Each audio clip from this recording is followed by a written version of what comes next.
അപ്പം ഞാനിതാ നമ്മുടെ ബീട്രൂട്ട് രസത്തിനുള്ള ബീട്രൂട്ടും തക്കാളിയും വേവിച്ച് വെച്ചിട്ടുണ്ട് കേട്ടോ. പിന്നെ ബീട്രൂട്ട് രസത്തിലേക്ക് വേണ്ടിയിട്ടുള്ള അരപ്പാണ് കേട്ടോ തയ്യാറാക്കാൻ പോകുന്നത്.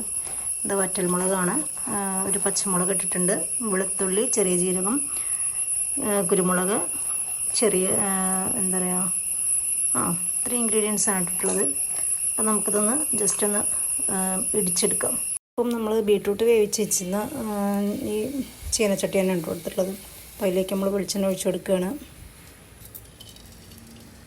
അപ്പം നമ്മൾ ബീട്രൂട്ട് വേവിച്ച് വെച്ചിരുന്ന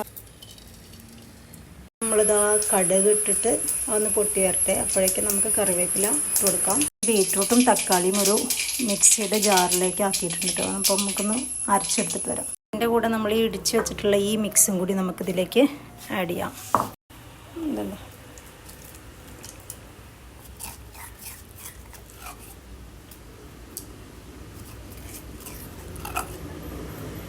അപ്പോൾ ആ പുളി നമ്മൾ നന്നായി പിഴിഞ്ഞ് അതിലേക്ക് ഒഴിക്കാൻ വേണ്ടി പോവാണ് കേട്ടോ. അപ്പോൾ ഇതാ നമ്മൾ ലാസ്റ്റ് സ്റ്റേജ് എത്തിക്കഴിഞ്ഞു. ഇനി നമുക്കിതിലേക്ക് ലാസ്റ്റ് വേണ്ടത് ഒരല്പം കായപ്പൊടിയും മല്ലിയിലയും കൂടിയാണ്. അപ്പോൾ ഇതൊന്ന് തിളച്ച് വരട്ടെ. അപ്പോൾ ഇതാ നമ്മുടെ അടിപൊളിയായിട്ടുള്ള ബീട്രൂട്ട് രസം ഇവിടെ സെറ്റായിട്ടുണ്ട്. ഇതുണ്ടോ, മല്ലിയിലൊക്കെ ഇട്ടു.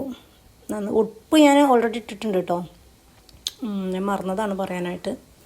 അപ്പം ഇത്രയേ ഉള്ളൂ. ബൈ.